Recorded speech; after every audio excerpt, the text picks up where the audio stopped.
अभी जो हुआ थोड़ा सा जो पोर्शन कवर किया है मैंने इस चैप्टर का, चैप्टर 9 का, वो था हमारा थोड़ा पिन वाला पोर्शन। जैसे मैं एक बार रिवीजन के लिए थोड़ा सा रिवाइज करा देता हूँ। हमने कौन कौन सी पिन पढ़ी थी?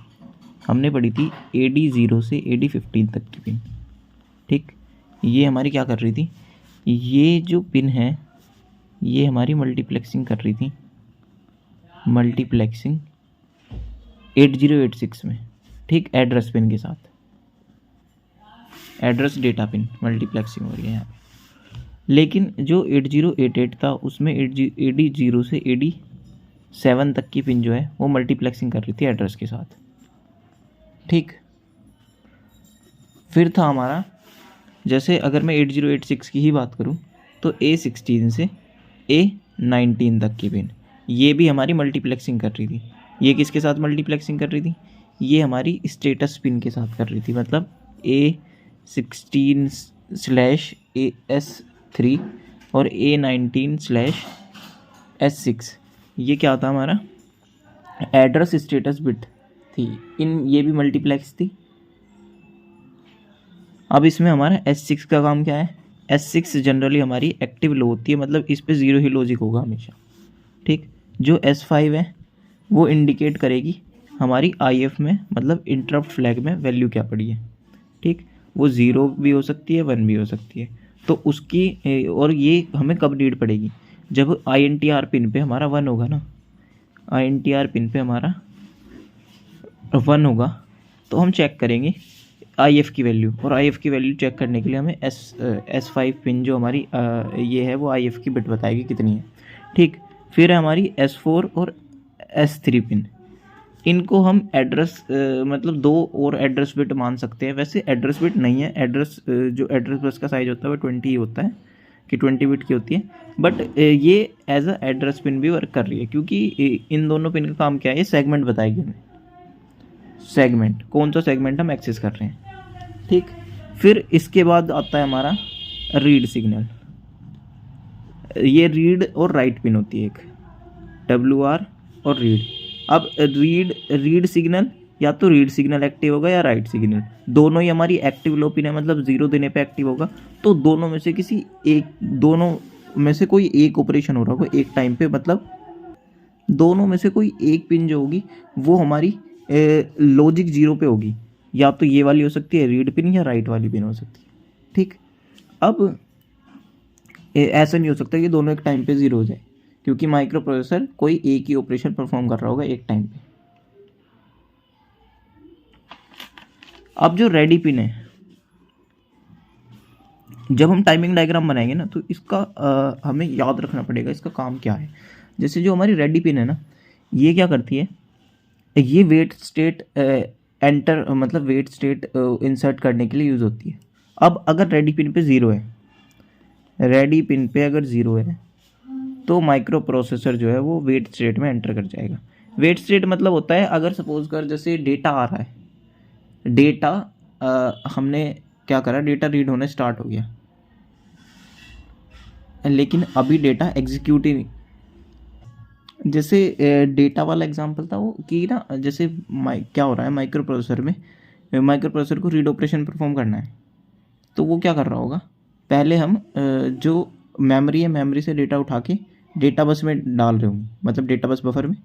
जब तक हम उस बफर में डेटा डालेंगे तो उस टाइम पे ना कुछ डिले आ जाएगा, तो उस डिले को हम ताकि वो डिले ना दिखे, मतलब उस टाइम पे क्या होता है, हम वेट स्टेट एग्जीक्यूट कर देते हैं। अभी वो जब मैं वेट स्टेट का बताऊँगा तब ये ज़्यादा क्लियर हो जाएगा। अभी बस इतना ध्यान रखना कि अगर रेडी पिन पे लॉजिक 0 होगा तो माइक्रो प्रोसेसर एंटर कर जाएगा वेट स्टेट में,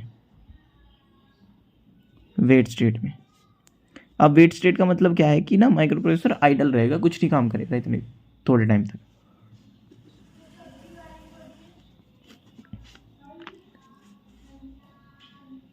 और अगर रेडी पिन पे 1 है तो माइक्रो प्रोसेसर अपना ऑपरेशन करता रहेगा। ठीक, फिर है हमारा INTR पिन। INTR पिन वही थी कि ना इसका काम इंटरप्ट कोई भी आएगी तो उसकी रिक्वेस्ट लेगी। फिर NMI पिन थी, NMI पिन हमारी अगर हाई प्रायोरिटी इंटरप्ट है तो उसके लिए यूज़ होती है। और रीसेट पिन थी, रीसेट पिन क्या करेगी, रीसेट कर देगी इनपुट ऑफ माइक्रो प्रोसेसर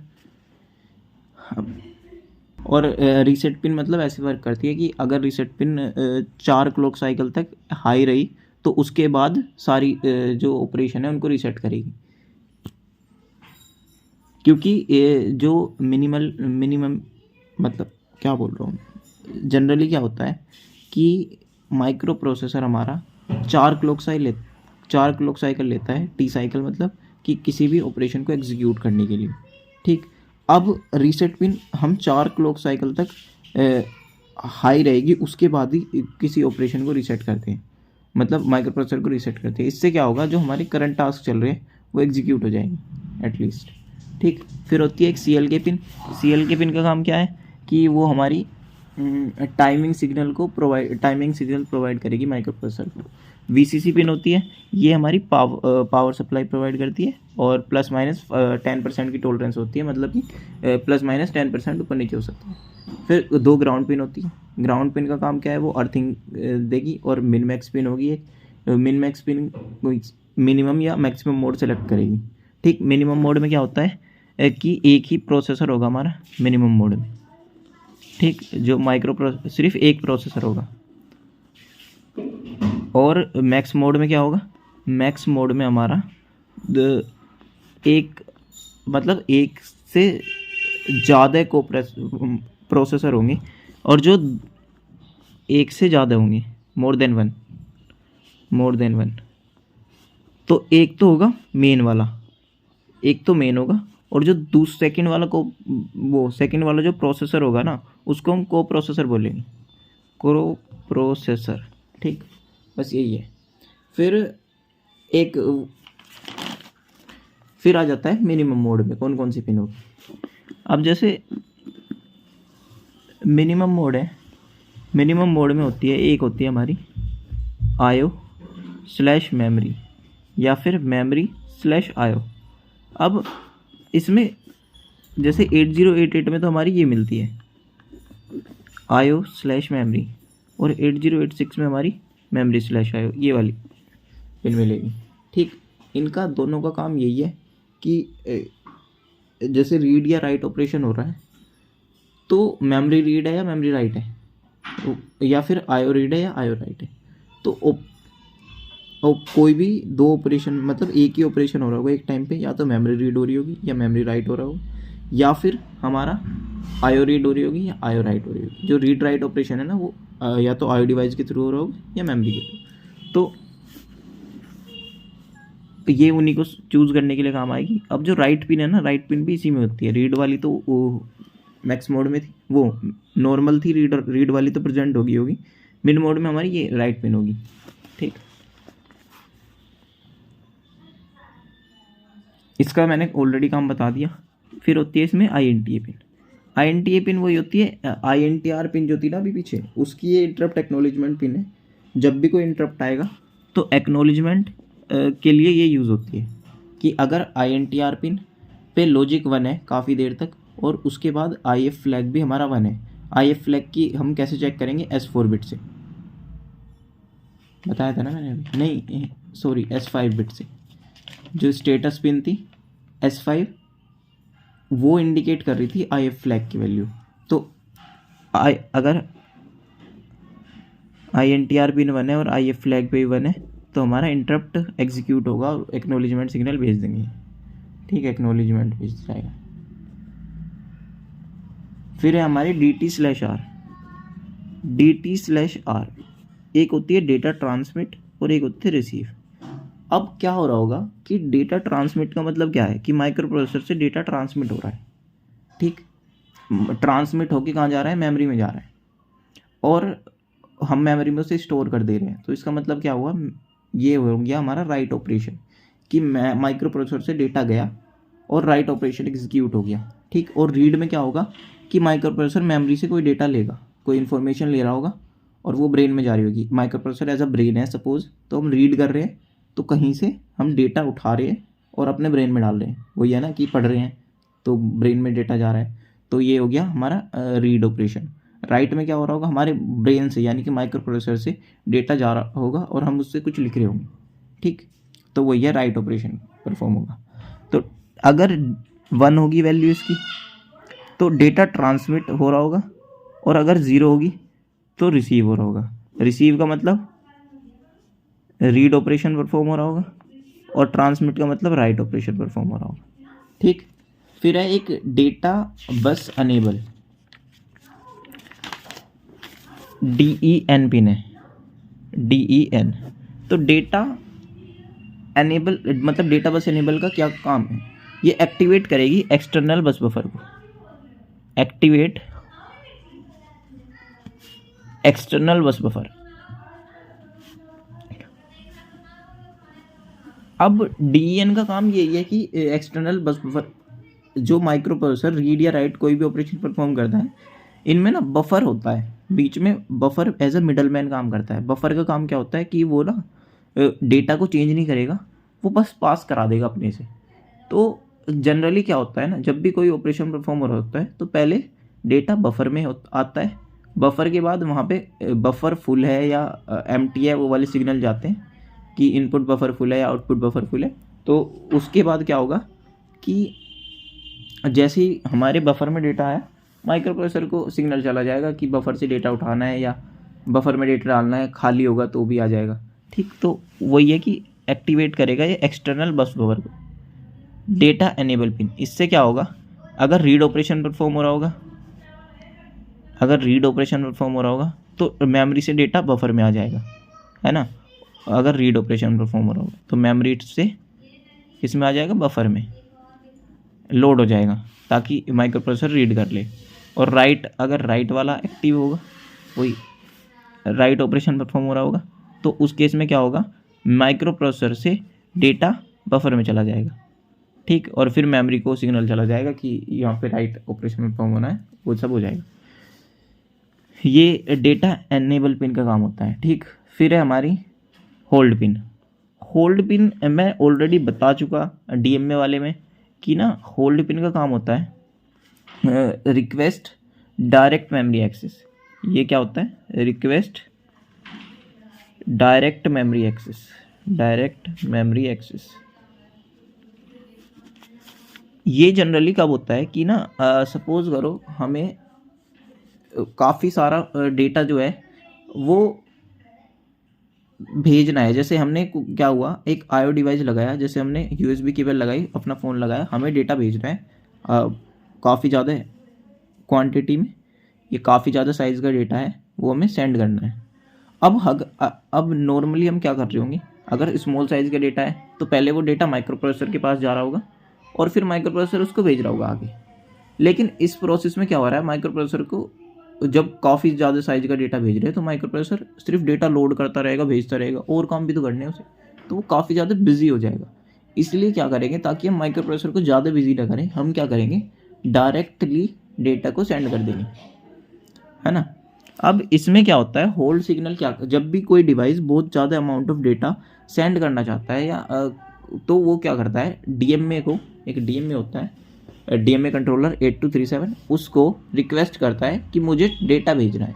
तो DMA क्या करेगा, होल्ड पिन पे रिक्वेस्ट डालेगा कि कोई डिवाइस है उसको बहुत ज़्यादा डेटा सेंड करना है तो मुझे अपनी बस दे दो।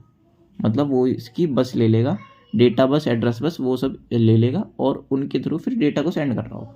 ठीक, होल्ड जो ये है ना, होल्ड सिग्नल, वो एक हाई एम्पिडेंस सिग्नल है। मतलब हाई एम्पिडेंस सिग्नल का मतलब ये हो जाता है कि ना, इस टाइम माइक्रो प्रोसेसर और कोई काम नहीं कर रहा होगा, मतलब उसकी सारी पिन इनएक्टिव हो जाएगी।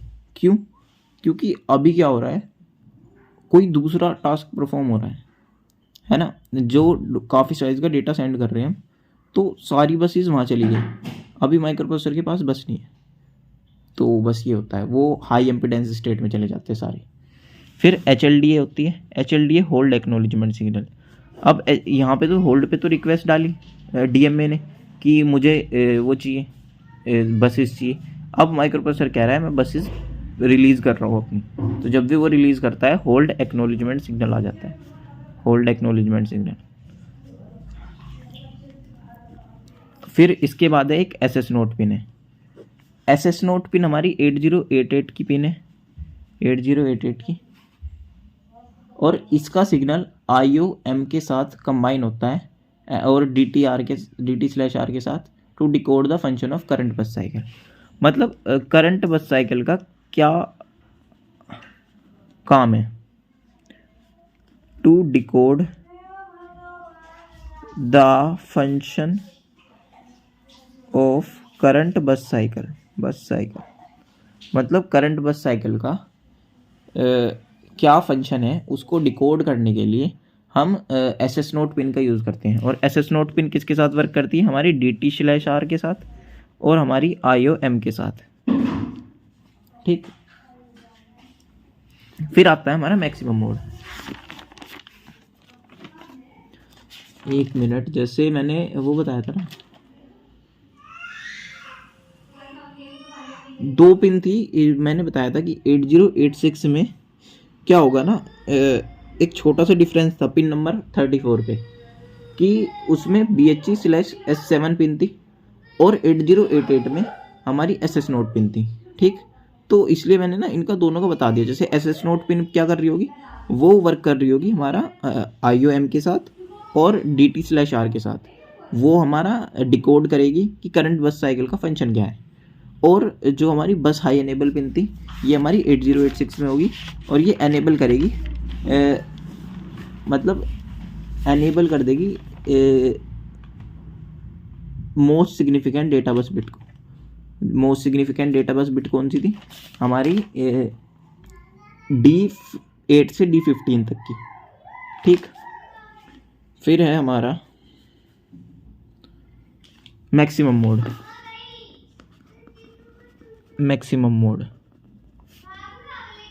ठीक, मैक्सिमम मोड का देख लेते हैं अब इसमें क्या है।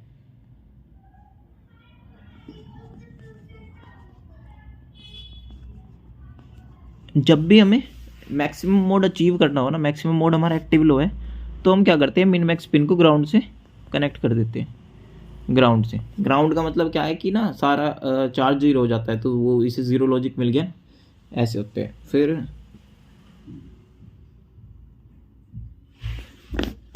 मैक्सिमम मोड में भी एक पिन है S2, S1 and S note. ये मतलब 3 पिन्स है। ये क्या काम करती है? Indicate function of current bus cycle. ये भी वही बताएगी, indicate function of current bus cycle.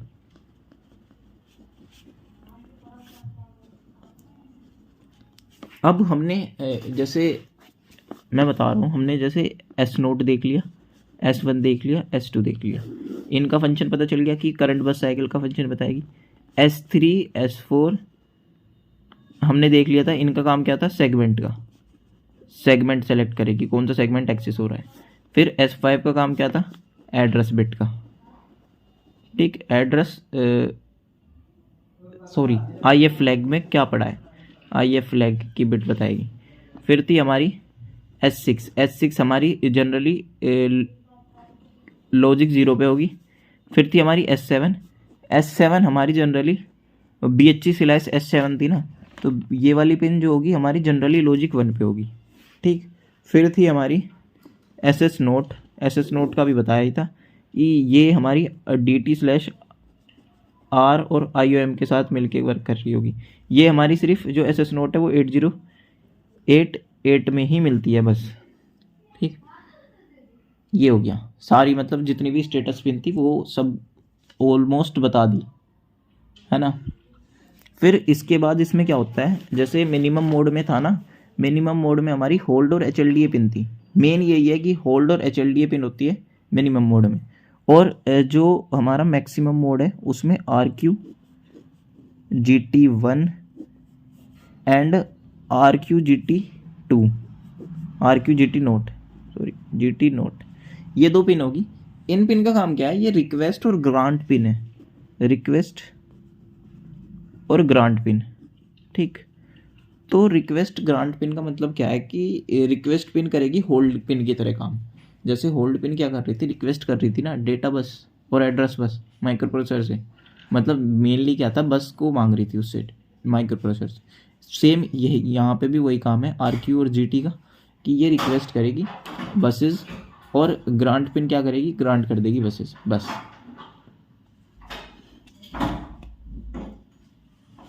और मैक्स मोड में क्या होगा कि ये लाइन बाई डायरेक्शनल होगी and are used for both request and DMA operation. मतलब इसका मतलब क्या है कि ना जो ये लाइन्स होगी आर क्यू और GT1, उसमें तो थी क्या सिंगल डायरेक्शन की होल्ड पिन, सिर्फ उस पर रिक्वेस्ट आएगी, होल्ड हमारी इनपुट पिन थी और HLD हमारी आउटपुट पिन थी कि उससे रिक्वेस्ट जाएगी एक्नॉलेजमेंट की। और इसमें क्या है कि बाई डायरेक्शनल है, यहाँ से रिक्वेस्ट जाएगी भी और आएगी भी, क्योंकि एक ही पिन है ना RQ/GT। तो बस ये था। फिर इसमें ना हमारी जैसे पिन्स है S0, S1, S2, ये पिन है ना हमारी, तो ये मिल के तीनों कुछ ऑपरेशन इनके ना मतलब क्या हो रहा होगा, जैसे यहाँ पे मैंने बताया था ये इंडिकेट करेगी करंट बस साइकिल का फंक्शन क्या है, S0, S1, S2, यही बताया था ना मैंने। अब एक बार मैं बना देता हूँ कि कैसे कैसे क्या डिनोट कर रही होगी। ये वाला जो पोर्शन है ना ये याद नहीं रखना, बस इसका यही है कि मैं एक बार बता दे रहा हूँ जैसे इसका क्या क्या फंक्शन होता है। इसमें एक ऑपरेशन को याद रखना होगा बस, जैसे 0 0 1 1 1 1, फिर 0 0 1 1 0 0 1 1 0 1 0 1 0 1 0। तो ये हो गया, ठीक, हमने बना लिया ये। इनमें या तो 0 होगा या 1 होगा, तो 8 ऑपरेशन बन सकते हैं 2 की पावर 3। अब इसमें सबका ऑपरेशन क्या क्या होगा, जैसे अगर 000 होगा इस पे तीनों पे, तो इंटरप्ट एक्नॉलेजमेंट हो रहा होगा, इंटरप्ट एक्नॉलेजमेंट। फिर यहाँ पे क्या होगा, IO रीड, कि IO रीड ऑपरेशन परफॉर्म हो रहा होगा। IO राइट, अगर मतलब S2 पिन पे 0 है, S1 पिन पे 1 है और S0 पिन पे 0 है, तो इस केस में IO राइट ऑपरेशन परफॉर्म हो रहा होगा, ठीक। और अगर S1 और S0 पे 1 1 है और S2 पे 0 है, तो उस केस में हमारा होल्ट होगा, होल्ट स्टेट आ जाती है। और अगर 1 0 0 होगा तो ऑपकोड फैच हो रहा होगा, ऑपकोड फैच। और यहाँ पे मेमोरी रीड और मेमोरी राइट, ठीक। और फिर यहाँ पे पैसिव का बता। अब इसमें जो मेन है ना, मेन बस यही है, मेमोरी रीड और मेमोरी राइट। जैसे 101 पे क्या होगा, मेमोरी रीड, और 110 पे मेमोरी राइट, बस। क्योंकि जब हम टाइमिंग डायग्राम बना रहे होंगे ना, तो वहाँ पे मेंशन कर सकते हैं इन पिन का, कि जैसे 101 है, S0 वो S2 S1 और S0 की वैल्यू जो है, अगर हमारी 101 है तो मेमोरी रीड होगा, और 110 है तो मेमोरी राइट होगा, बस, ठीक।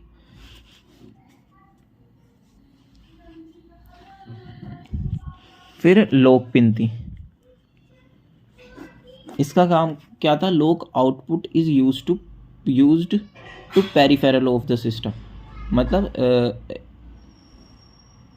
ये क्या होगा, अगर लॉक पिन है ना, तो हम कोड में लॉक प्रीफिक्स का यूज़ कर लेंगे और वो लॉक कर देगी, मतलब पेरिफेरल सिस्टम को ऑफ कर देगी, कि पेरिफेरल डिवाइस अब एक्सेस नहीं करेगा कोई भी, है ना।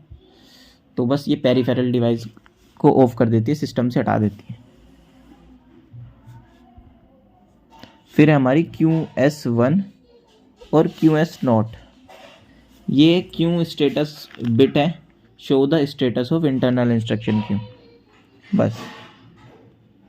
Q status bits show the status of the internal instruction Q,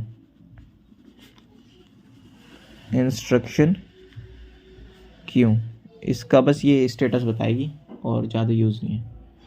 फिर अब हमारी आ जाती है एक IC, क्लॉक जनरेटर IC आ जाती है, इसमें 8284 क्लॉक जनरेटर। तो ये IC ना सबसे ज़्यादा इम्पोर्टेंट है, क्योंकि जैसे हमारी जो एक माइक्रो प्रोसेसर में CLK पिन होती है, ये क्या करती है, इसके पहले मैं काम बता देता हूँ। सबसे पहले तो क्या होता है, जो CLK पिन है उस पर ये हमारी क्लॉक जनरेट करेगी। क्लॉक जनरेट मतलब टाइमिंग सिग्नल जो है वो जनरेट करेगी। ये है ना क्लॉक्स, ऐसे वो जो बना रहे होंगे, तो ये क्लॉक जनरेट करने का काम करेगी। क्या करेगी, synchronize clock generation. Synchronize clock generation, ये मतलब सारी चीज सिंक्रोनाइजेशन वे में। रीसेट सिंक्रोनाइजेशन, रीसेट सिंक्रोनाइजेशन, तो ये रीसेट के साथ भी यूज़ होती है कि रीसेट माइक्रो प्रोसेसर को रीसेट करने का काम भी करती है, रीसेट सिंक्रोनाइजेशन सिग्नल प्रोवाइड करके। और जो इसका मेन वर्क है ना, जैसे एक तो मेन वर्क ये हो गया कि ये क्या करेगी, मैंने स्पेलिंग ही गलत लिख दी भाई साहब, सिंक्रोनाइजेशन, ठीक, ये क्या करेगी, क्लॉक जनरेशन प्रोवाइड करेगी, सबसे पहला मेन वर्क इसका हो गया। और दूसरा मेन वर्क है ना ये क्या करेगी, रेडी सिंक्रोनाइजेशन करेगी, रेडी सिंक्रोनाइजेशन, सिंक्रोनाइजेशन, ठीक। अब रेडी सिंक्रोनाइजेशन का मतलब क्या हुआ, अभी आगे बताऊंगा। जैसे सबसे पहले जो इसकी मेन चीज़ है वो है ये हमारी 18 पिन की आईसी होती है ना, 18 पिन की आईसी होती है, इसमें 18 पिन होती है। हम सारी पिन का फंक्शन पढ़ेंगे कि किस पिन का क्या फंक्शन है, ठीक।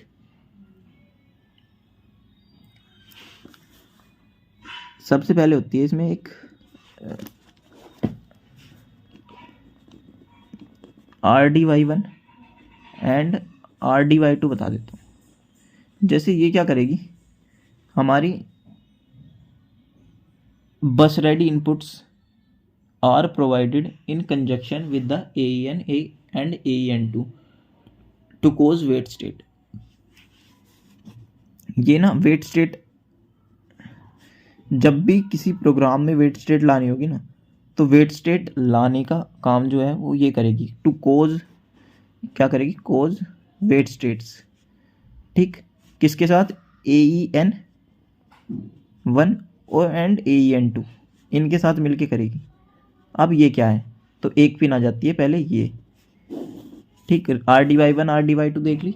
फिर है हमारी AEN1 और AEN2, ये है address enable pin are provided to qualify bus ready signal, क्या है, are provided to qualify bus ready signal.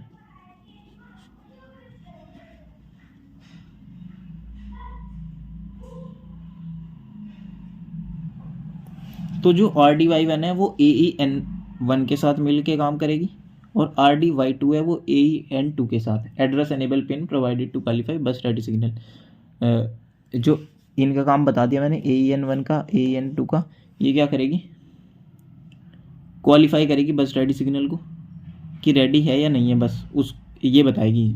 और इसके बेसिस पे RDY1 और RDY2 इनके सिंक में काम करेगी, और क्या करेगी, वेट स्टेट कोज करेगी प्रोग्राम में, ठीक, या माइक्रो प्रोसेसर में।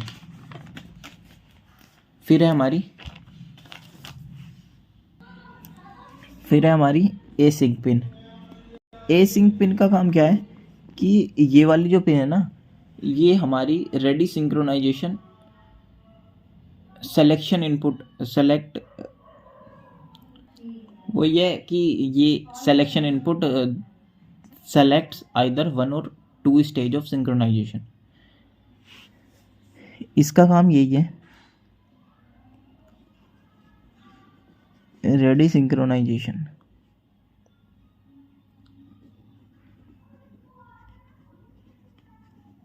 सेलेक्शन इनपुट, ये मतलब इनपुट पिन है।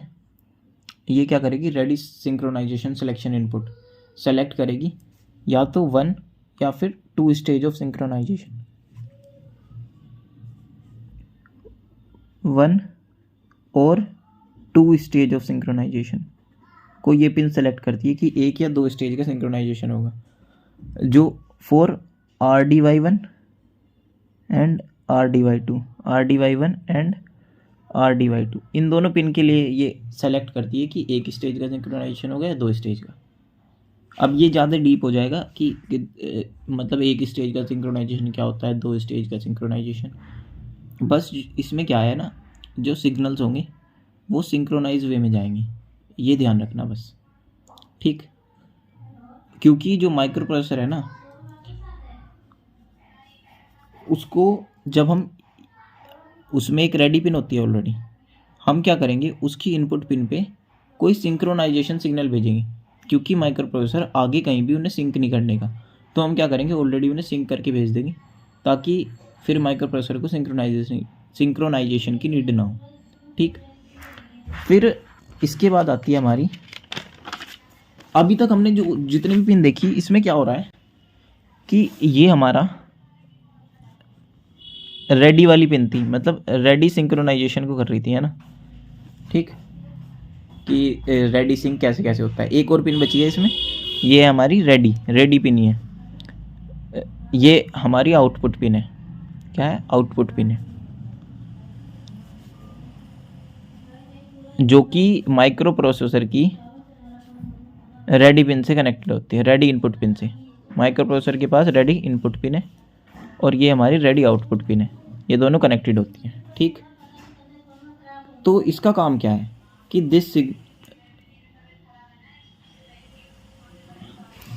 ये हमारी बस एक सिग्नल प्रोवाइड करती है माइक्रो प्रोसेसर को, मतलब जो सिग्नल जाता है ना, जो RDY1 एंड RDY2 हमारी सिग्नल सिंक्रोनाइज करती है ना, AEN1 और AEN2 के साथ मिलके, वो हमारी रेडी पिन के थ्रू कहाँ जाता है, रेडी आउटपुट पिन है हमारी, रेडी आउटपुट पिन के साथ मिलके वो जाता है हमारा माइक्रो प्रोसेसर की रेडी इनपुट पिन पे।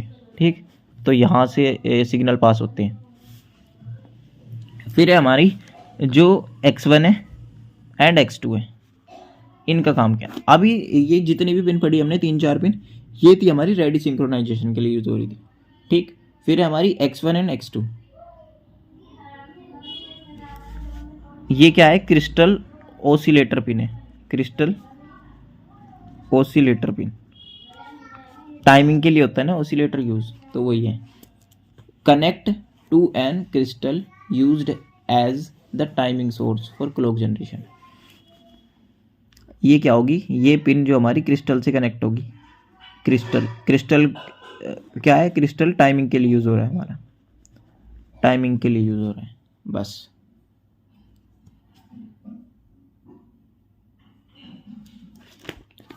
फिर है हमारी F और C, F/C पिन, फ्रीक्वेंसी और क्रिस्टल, फ्रीक्वेंसी / क्रिस्टल। अब इनका काम क्या है, ये चूज करेगी क्लॉकिंग सोर्स, मतलब क्लॉकिंग सोर्स होना क्या चाहिए। अब इसमें क्या है, अगर पिन हाई होगी, मतलब लॉजिक 1 पे होगी, तो external clock is provided to the EFI input pin. इसमें क्या होगी, एक EFI इनपुट पिन है, इस पे हमारी एक्सटर्नल क्लॉक, मतलब एक बाहर से एक्सटर्नल क्रिस्टल प्रोवाइड हो जाएगा, एक्सटर्नल क्लॉक इज प्रोवाइडेड।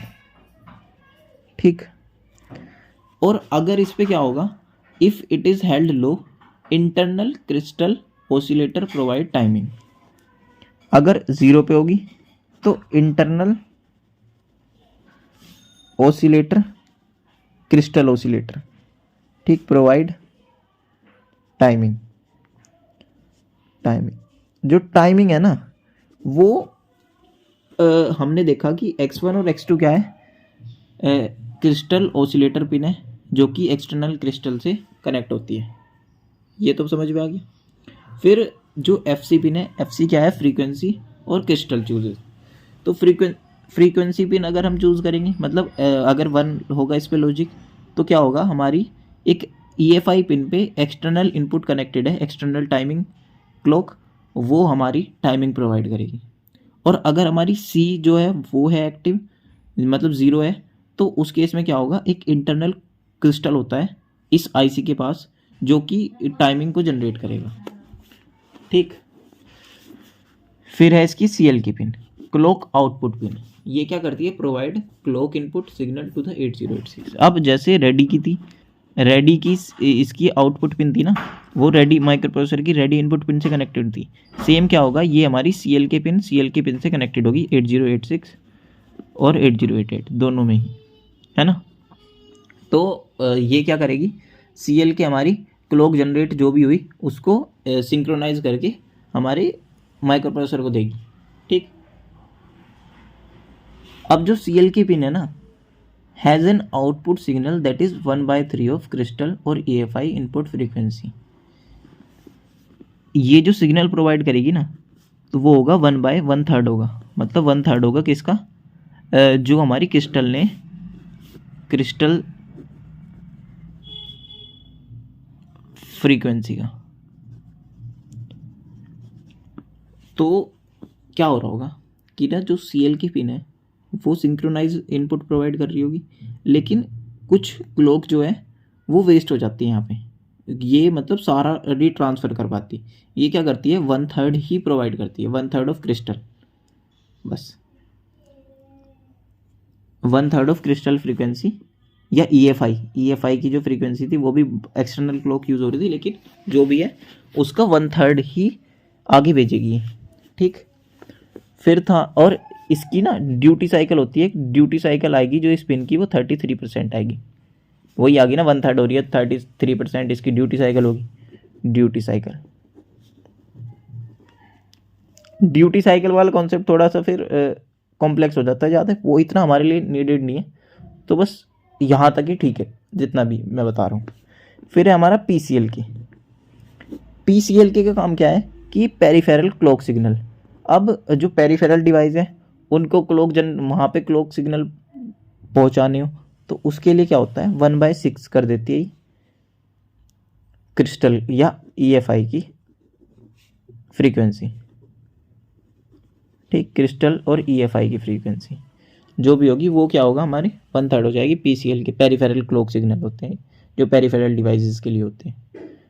ठीक, provide clock signal to the peripheral equipment in the system.